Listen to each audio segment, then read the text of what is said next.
Good day everyone and welcome to Exile News, the week should bring you all the important news and informations on Path of Exile. And oh boy, we got some drama this week, but let's start with some concept art for the microtransactions, the Frost Viking, armor set, back attachment, and the cloak, and the ore of course. I mean, the portal also, and the portal is really cool, like being a boat coming out of the iced waters on the ground. It's actually an amazing portal design.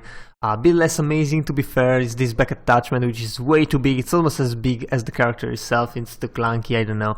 I really don't like it. But anyway, some really nice concept arts. We also got the digital comics, which actually don't cost that much if you don't go for the microtransactions, which are honestly some of the worst microtransactions I've ever seen in this game. But still, there's 4 parts of the comics, or you can just buy a bundle having all 4 of them. And I feel like it's actually pretty nice. I'm only sad that it's well, it's a digital thing rather than a physical copy, so yeah, I'm not personally a fan of digital fan art. But anyway, we also got another poll. It's the 3rd poll for the community design divination card, and this time is about the broader theme of the card. It's gonna be a unique watchstone, as we decided last week. And now you can see which types of uniqueness it's gonna have. And well, the poll is much closer than it was the other times, so definitely cast your vote if you haven't done so yet. And the poll, I think, is gonna be around for a while more, but still, just go here and do your vote if you haven't had a chance yet. It's definitely worth it, and we can actually help shaping a decent item, I guess. It's hardly gonna be broken item.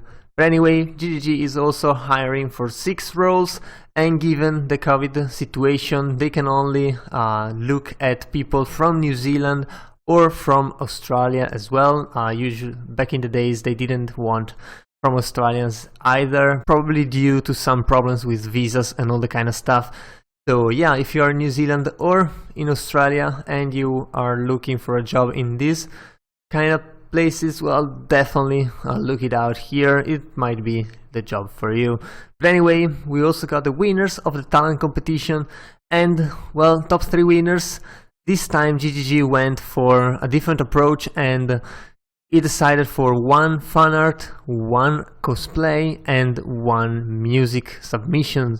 So definitely giving some sprint to those submissions that are not fan art, because fan arts tend to dominate these kind of competitions, because let's be honest, they are much easier to see, they're much nicer for the most part, even though we get some really nice cosplay and definitely some really nice music as well.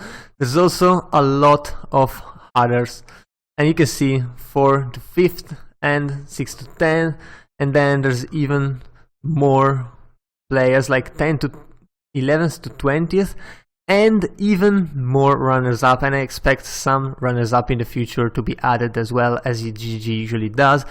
So congratulations to everyone. This has definitely been a very nice set of submissions, and I'm really happy this submission here won, because it was definitely the best. The art is amazing, the making is amazing, and it definitely feels Path of Exile like. So again, congratulations to everyone.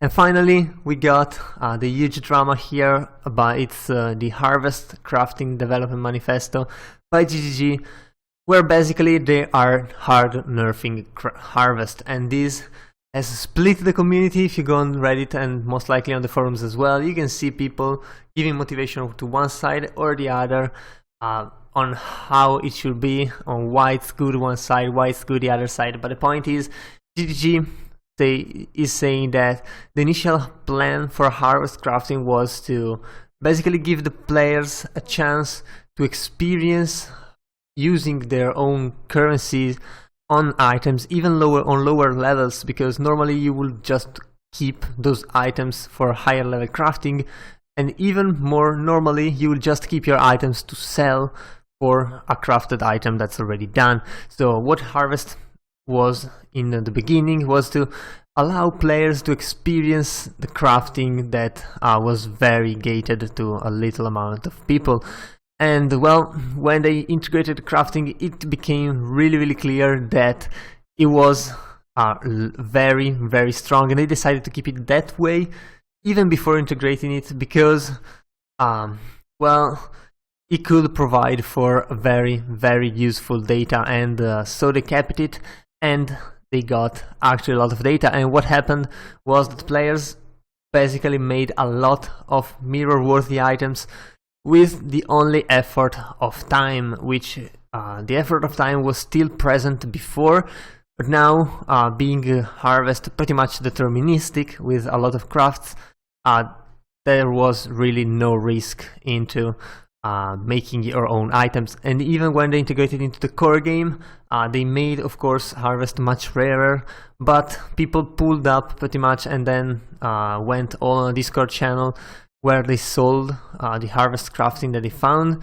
So what happened is that still a lot of items were made, and GGG thinks that the items should be kind of acquired through random means, and also the items should be very hard to perfect, and harvest crafting kind of run against those two item philosophies, I guess, for the items, and that's why it has to go, and that is why GG is nerfing it. This is happening with the arrival of the next league in April, so in 3.14, which we're gonna see how it is. And well, I mean, it's kind of about time they start teasing it, I guess.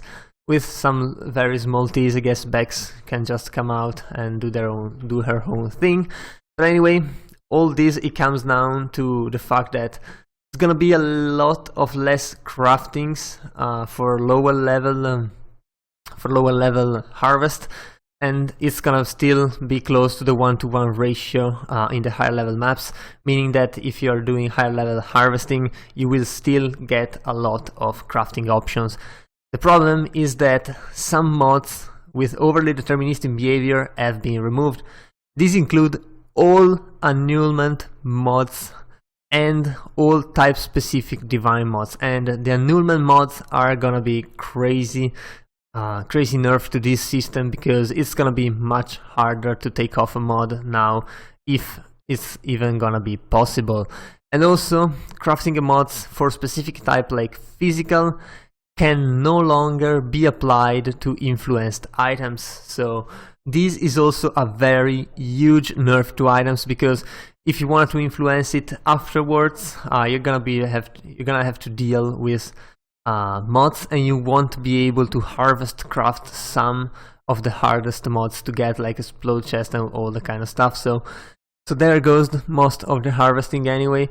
And of course, now they improved the Sacred Grove appearance by 60%, which is still gonna be rare, but I mean, it's not gonna be as powerful as before, so they balance it with it being less rare.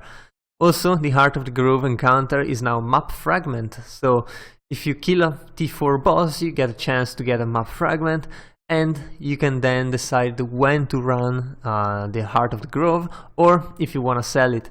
Now this is actually a good thing, although at the same time it sets the price for the fragment, just like any other encounter in the game. If in the moment you can sell it, it becomes worth the value that the highest players can get out of it.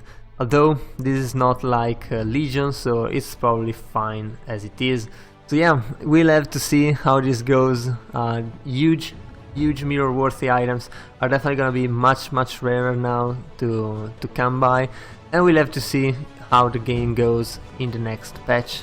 Anyway, I guess that was all for this week, and if you enjoyed the video, leave a like and a comment down below. Also, if you want to remain updated every week, be sure to subscribe to my channel. That was all. I've been your host Zorzo, and I'll see you guys the next time.